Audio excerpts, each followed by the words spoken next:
Thomas Soto. L'édito politique d'Antonin André. Bonjour Antonin. Bonjour Thomas. La politique, c'est la recomposition à l'œuvre, conséquence de la présidentielle. Le PS et les Républicains fracturés jusqu'au Front National où Marion Maréchal Le Pen esquisse ce qui pourrait être demain l'avenir de ce qu'on pourrait appeler la droite nationale et conservatrice. Oui, à peine partie, elle prépare déjà son retour. Marion Maréchal Le Pen, elle croit en l'union des droites. Libérée de son appartenance au Front National, elle tend la main dans l'hebdomadaire Valeurs Actuelles à Laurent Wauquiez, le vice-président des Républicains. Leur point de rencontre, c'est l'identité française, la défense du patrimoine et des valeurs menacées par l'immigration et le multiculturalisme.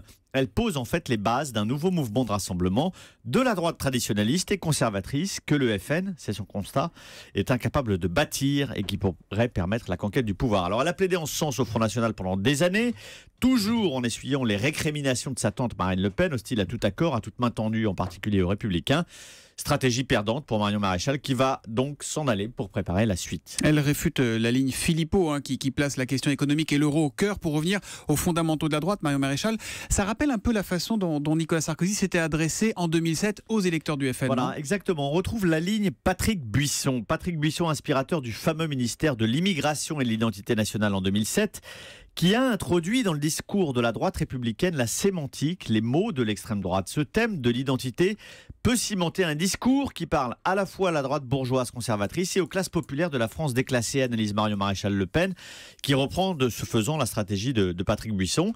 Patrick Buisson, dont Laurent Wauquiez a continué d'écouter les conseils après 2012. Patrick Buisson qui a reçu Marion Maréchal Le Pen dans son bureau à la chaîne Histoire à l'automne 2015. On voit bien la filiation, le parrainage de ce théoricien. Un autre parrain plaide pour cette union des droites autour des valeurs. C'est Philippe de Villiers, plus proche de Marion Maréchal que de sa tante sur ce point. Si cette élection présidentielle confirme un déclin du Front National et emporte avec lui Marine Le Pen, alors l'offre de Marion Maréchal Le Pen, sous un nouveau nom, sous un nouveau parti, une nouvelle forme, peut trouver un écho auprès d'une partie des Républicains, eux aussi en pleine crise d'identité. Ça bouge vraiment partout dans le monde politique en ce moment, c'est vrai, ça se recompose pour le coup. Merci beaucoup Antonin André.